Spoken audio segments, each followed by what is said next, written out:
여러분은 이런 의문을 가져본 적이 있나요? 왜 어떤 사람들은 항상 불행을 행운으로 바꾸고 모든 일이 순조롭게 진행되는 것처럼 보이는 반면 어떤 사람들은 항상 고난과 어려움 속에서 힘겹게 살아가는 걸까? 그 이면에는 깊은 비밀이 숨겨져 있으니 복보이다. 복보는 먼 신화가 아니라 우리 생명의 인연이 쌓여 선행과 덕행이 자연스럽게 흐르게 하는 것이다. 그것은 그림자처럼 늘 함께하며 우리 삶의 모든 면에 영향을 미친다. 그러나 복보는 무한히 취할 수 있는 것이 아니며 조금만 부주의하면 보이지 않게 모두 흘러 없어질 수 있다. 그렇다면 과연 무엇이 우리의 복을 조용히 소모시키고 있으며 어떻게 이 소중한 선물을 지켜야 할까? 불교 경전에서는 종종 업력이라는 용어가 언급되며 이는 복보와 밀접한 관련이 있다. 선업은 복을 가져오고 악업은 복을 소멸시킨다. 우리의 모든 생각, 모든 말, 모든 행동은 우리의 업을 형성하며 그에 따라 우리의 운명을 좌우합니다. 화엄경에서 말하길, 만약 사람이 이치를 깨닫고자 한다면 3세에 존재하는 모든 부처님들께서 법계의 본성을 관찰하시어 모든 것이 마음이 지어낸 것임을 알 수 있다. 우리의 마음은 바로 복보를 창조하는 근본입니다. 다음 세 가지 행동은 마치 압류처럼 속으로 흘러 경계하지 않으면 우리가 어렵게 쌓아온 복보를 쉽게 소진할 수 있으니 반드시 경계해야 합니다. 욕망은 인간을 앞으로 나아가게 하는 원초적인 동력이지만 그 야생적인 성장을 내버려두면 복을 삼키는 맹수가 된다. 노자는 도덕경에서 경고하기를 오색은 눈을 멀게 하고 오음은 귀를 멀게 하며 오미는 입을 상하게 하며 쾌락스러운 달콤함은 마음을 미치게 하고 드문 재앙은 마음의 경계심을 일으킨다고 하였다. 감각의 자극에 지나치게 몰두하고 물질적 쾌락을 쫓는 것은 오히려 자아를 잃고 내면의 평화와 안녕을 상실하게 할 뿐이다. 탐욕은 법을 위반하거나 도덕에 반하는 극단적인 행위를 의미하는 것이 아니라 일상생활에서 자신의 욕망을 방종하고 절제하지 않는 것을 뜻한다. 예를 들어 쾌락에 빠지고 사치스러운 생활을 추구하며 끊임없이 식욕을 만족시키거나 인터넷 게임에 몰두하는 것 등이 이에 해당한다. 이러한 겉보기에는 사소해 보이는 행동들은 마치 미지근한 물에 개구리를 끓이는 것과 같아 서서히 우리의 의지를 갉아먹고 마음을 좀먹으며 결국 복덕의 소멸로 이어진다. 능엄경에서 언급하길 음욕을 없애지 않으면 번뇌의 티끌을 제거할 수 없다고 하였다. 탐욕에 사로잡힌 마음은 우리의 지혜를 가리워 사물의 진실을 제대로 보지 못하게 하여 올바른 판단을 내리지 못하게 한다. 동시에 방탕은 우리의 정기와 정신을 소모시키고 신체 건강을 해치며 우리로 하여금 적극적이고 상승하는 동력을 잃게 합니다. 쾌락에 빠진 사람은 대개 정신이 쇠약하고 의지가 꺾여 어떤 일도 이루기 어렵다. 더 중요한 것은 방종은 우리를 이기적으로 만들어 자신의 욕망만을 충족하려 하고 타인의 감정을 무시하게 만든다는 점입니다. 이런 이기적인 행동은 우리와 타인과의 관계를 파괴하며 타인의 신뢰와 지지를 잃게 만듭니다. 사람과의 인연을 잃은 이는 아무리 많은 부와 권력을 가졌다 하더라도 진정한 행복을 얻기 어렵다. 그러므로 욕망을 억제하는 것이 복을 지키는 핵심이다. 우리는 자신의 욕망을 살펴보고 어떤 것이 합리적인 필요인지, 어떤 것이 과도한 탐욕인지 구별할 줄 배워야 한다. 건강하지 못한 욕망에 대해서는 단호히 저항하여 그것이 우리의 행동을 지배하지 못하도록 해야 합니다.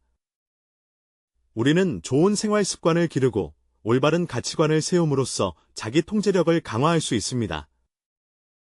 예를 들어 꾸준히 운동하고 건강한 식습관을 유지하며 유익한 책을 많이 읽고 의미 있는 활동에 참여하는 것 등이 있습니다. 동시에 우리는 욕망을 앞으로 나아가는 동력으로 전환하는 법을 배워야 합니다.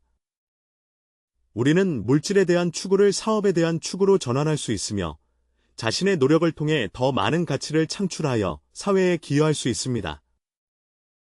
우리는 감각적 쾌락을 예술 감상으로 전환하여 아름다운 것을 감상함으로써 자신의 정신 경지를 향상시킬 수 있다. 우리가 자신의 욕망을 올바르게 인도하고 관리할 수 있을 때에만 방탕의 함정에 빠지지 않고 자신의 복을 지키며 삶을 빛과 희망으로 가득 채울 수 있습니다. 다음으로는 억누르기 어려운 탐욕입니다. 탐욕은 결코 만족을 모르는 마음가짐으로 마치 바닥이 없는 구덩이와 같아 영원히 채울 수 없습니다. 탐욕이 지나친 사람들은 항상 부, 권력, 지위 등에 과도하게 집착하며 마치 더 많이 가질수록 더 큰 안정감과 행복을 얻을 수 있는 것처럼 생각한다. 그러나 실제로는 종종 반대이다. 장자는 매우 날카롭게 지적하였다. 재물을 탐하여 권세를 취하고 권력을 탐하여 강탈을 행한다고. 과도한 재물에 대한 탐욕은 위험을 초래하고 권력에 대한 탐닉은 자신의 정력과 복을 소진하게 하여 결국 끝없는 공경에 빠지게 한다. 한 철학자는 말하기를 만족하지 못하는 사람에게는 편안한 의자가 없다고 하였다. 탐욕스러운 사람은 아무리 많은 물질적 부와 권력 지위를 가졌어도 내면의 진정한 만족과 평화를 결코 얻지 못한다. 그들은 항상 더 많은 것을 쫓는 과정에서 자신의 본심과 방향을 잃고 끝없는 불안과 고통에 빠져 있습니다. 금강경에서는 머무를 곳이 없기 때문에 마음이 일어난다고 언급하고 있다. 의미는 우리가 모든 것에 대한 집착을 내려놓고 맑고 고요한 마음을 유지해야 한다는 것이다. 탐욕은 곧 물질과 권력에 대한 집착으로 이는 우리의 지혜를 흐리게 하여 사물의 본질을 분명히 볼 수 없게 만든다. 탐욕에 사로잡힌 사람은 대개 수단과 방법을 가리지 않고 자신의 이익을 추구하며 심지어 타인의 이익을 해치기까지 합니다. 이러한 타인을 해치고 자신만 이익을 취하는 행위는 우리와 타인과의 관계를 파괴할 뿐만 아니라 무거운 업장을 짊어지게 하여 결국 복덕의 상실로 이어진다. 역사의 흐름 속에서 탐욕으로 인해 현재의 복을 잃은 수많은 이야기가 있다. 그 탐욕스러운 관료들은 자신의 욕망을 채우기 위해 뇌물과 부패를 일삼았고 결국 명예를 잃고 감옥에 갇혔다. 이기적인 상인들은 더 높은 이윤을 추구하기 위해 속이고 사기치는 것을 서슴지 않다가 결국 신뢰를 잃고 파산하게 된다. 이 이야기들은 마치 여러 개의 거울과 같아 탐욕의 해로움과 그 결과를 비추어 보여준다. 탐욕은 양날의 검과 같아서 다른 사람을 해치면서 동시에 자신의 복을 끊임없이 줄여나간다. 그것은 우리가 물질과 권리를 추구하는 과정에서 내면의 진정한 욕구를 무시하게 하여 삶의 본질과 행복을 잃게 만듭니다. 탐욕에 눈이 멀면 우리는 이기적이고 편협해지며 자신의 이익만을 생각하고 타인의 감정을 돌보지 않게 됩니다. 이러한 행동은 단지 우리와 타인과의 관계를 해칠 뿐만 아니라 우리를 고립무원의 처지에 빠지게 할 것입니다. 그러므로 우리는 항상 탐욕의 침식을 경계하며 만족함을 알고 늘 즐거움을 유지해야 합니다. 만족은 우리가 현재 상태에 안주하고 진보하지 않는 것이 아니라 목표를 추구하는 과정에서 평상심을 유지하며 지나친 욕망에 휘둘리지 않는 것을 의미합니다. 우리는 재물과 권력 등이 단지 외적인 것일 뿐임을 알아야 하며 진정한 행복과 만족은 내면의 평화와 선함에서 비롯된다는 것을 깨달아야 한다. 우리는 불법 수행을 통해 자신의 탐욕을 줄일 수 있습니다. 예를 들어 보시를 배우고 자신의 재산과 시간을 도움을 필요로 하는 사람들과 나누며 참선을 배우고 자신의 내면을 평정하여 외부 유혹에 흔들리지 않도록 하며 지혜를 배우고 사물의 본질을 명확히 알아 가짜 현상에 현혹되지 않도록 한다. 우리가 자신이 가진 모든 것을 소중히 여기고 삶 속의 작은 행복들에 감사할 때 삶은 이미 우리가 더 이상 탐내지 않아도 될 만큼 많은 것을 우리에게 주고 있음을 깨닫게 된다. 마지막은 그 잠재된 악념들이다. 우리 내면 깊은 곳에서 때로는 묘한 음욕이 불쑥 떠오르기도 합니다. 이러한 생각들은 마치 어둠 속에 숨어있는 유령과 같아 소리 없이 우리의 마음을 잠식하며 무형의 복을 없애는 살인자가 된다. 악념의 발생은 결코 우연이 아니며 대개 우리 내면 깊숙이 억압된 욕망, 부정적인 감정, 그리고 잘못된 인식에서 비롯된다. 심리학적인 관점에서 볼 때 우리가 일상생활에서 좌절, 불공평 또는 스트레스를 겪을 때 내면의 평형이 깨지면서 악한 마음이 틈을 타서 들어올 수 있습니다. 악념의 표현 형태는 다양하다. 그것은 순간적으로 스치는 악의적인 생각일 수도 있고, 예를 들어 다른 사람을 저주하거나 남의 불행을 기뻐하는 것과 같다. 또한 오랫동안 지속되는 부정적인 사고 패턴일 수도 있는데, 예를 들어 항상 악의를 품고 다른 사람을 의심하며 세상에 원망을 가득 품는 경우가 그렇다. 이 악한 생각들은 비록 행동으로 옮기지는 않았지만 우리의 내면 깊숙이 끊임없이 자라나 마음을 부식시키며 결국 우리의 행위와 운명에 영향을 미친다. 지장경에서는 다음과 같이 말합니다. 말로 표현하기 어려운 중생들은 그 행동과 움직임, 마음속의 생각 모두 업이며 모두 죄라 할 수 있습니다. 의미는 우리의 한 행동, 한 움직임, 한 생각, 한 마음이 모두 업을 짓고 있다는 것이다. 작은 음란한 생각이라도 부정적인 영향을 미치며 우리의 복을 소모시킨다. 불교의 관념에서 세상의 모든 만법은 마음이 지어낸 것이며 모든 복전은 마음속에서 떠나지 않는다. 우리의 생각이 우리의 행동과 운명을 결정한다. 악한 생각은 마치 한 알의 사악한 씨앗과 같아서 일단 우리 마음속에 심기면 뿌리를 내리고 싹이 트며 악한 열매를 맺는다. 묘범사훈에서는 한 사람의 운명이 자신의 행동과 생각에 의해 결정된다고 언급하고 있다. 만약 우리가 자주 악한 마음을 일으킨다면 이는 악한 인연을 심는 것이 되어 결국 악과를 초래하며 우리의 복을 소모하게 됩니다. 악한 생각은 우리의 내면 세계에만 영향을 미치는 것이 아니라 현실 생활에서도 연쇄 반응을 일으킨다. 그것은 우리의 감정을 부정적으로 만들고 대인관계를 긴장하게 하며 심지어 잘못된 결정을 내리게 하여 자신과 타인에게 해를 끼칠 수 있습니다. 악한 마음이 가득한 사람은 종종 부정적인 에너지를 끌어당기고 불행한 일을 겪게 된다. 그의 삶은 악순환에 빠진 것과 같아 선한 복덕이 그가 계속해서 생성하는 악한 마음 속에서 점차 소진되고 말았다. 악념의 해로움은 매우 크다.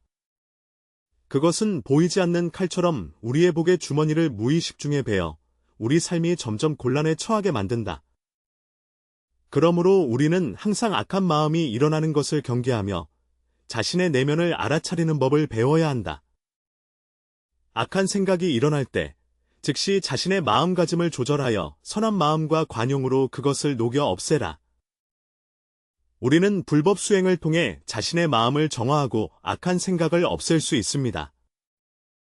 예를 들어 자비를 배우고 타인에 대한 사랑과 연민을 키우며 인욕을 배우고 타인을 이해하고 용서하는 법을 배우며 정념을 배우고 항상 깨어 있어 악한 마음이 자신의 행동을 지배하지 않도록 한다.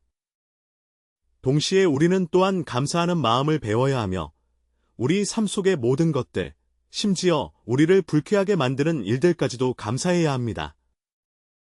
이러한 일들이 우리를 성장하게 하고 지혜를 향상시키는 데 도움을 주기 때문입니다. 우리가 감사하는 마음으로 삶을 마주할 때 우리의 내면은 햇살과 긍정적인 에너지로 가득 차게 되며 악한 생각은 자연스럽게 숨을 곳을 잃게 된다. 그렇다면 우리는 어떻게 자신의 복을 지켜야 할까요? 답은 사실 매우 간단합니다. 바로 우리가 일상생활 속에서 하는 작은 선택 하나하나, 작은 행동 하나하나에 달려 있습니다. 우리는 자신의 욕망을 절제하는 법을 배우고 적절한 생활 방식을 유지하며 물질과 욕망의 노예가 되지 않아야 한다. 유혹에 직면할 때 나의 불법 무변에 오신 것을 환영합니다.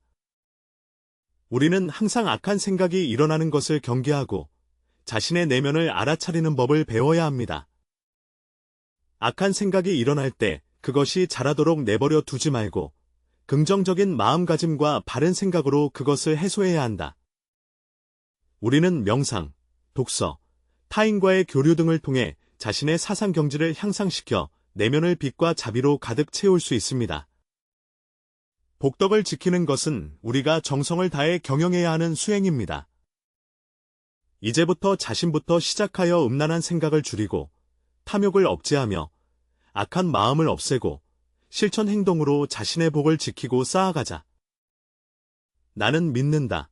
우리가 각자 이러한 노력을 기울인다면 우리의 삶은 반드시 더 아름다워질 것이며 우리의 사회 또한 더 많은 긍정적인 에너지로 가득 찰 것이다. 복받을 싸움은 단번에 이루어지는 것이 아니라 장기간 꾸준히 지속하는 과정이다. 우리는 항상 깨어 있어야 하며 자신의 행동과 생각을 끊임없이 반성하고 잘못을 즉시 바로잡으며 선을 행하고 덕을 쌓는 데 적극적이어야 합니다. 우리가 이것들을 할 수 있을 때 우리의 복덕은 졸졸 흐르는 시냇물과 같아질 것입니다. 저의 불법 강의에 오신 것을 환영합니다. 선한 인연을 지으면 선한 과를 얻는다. 악한 인연을 심으면 악한 과보를 받는다. 모든 것은 인과의 순환일 뿐이며 조금의 어긋남도 없다. 당신이 심은 대로 거두리라. 너는 어떤 미래를 원하든지 지금부터 어떤 씨앗을 심을지 시작하라.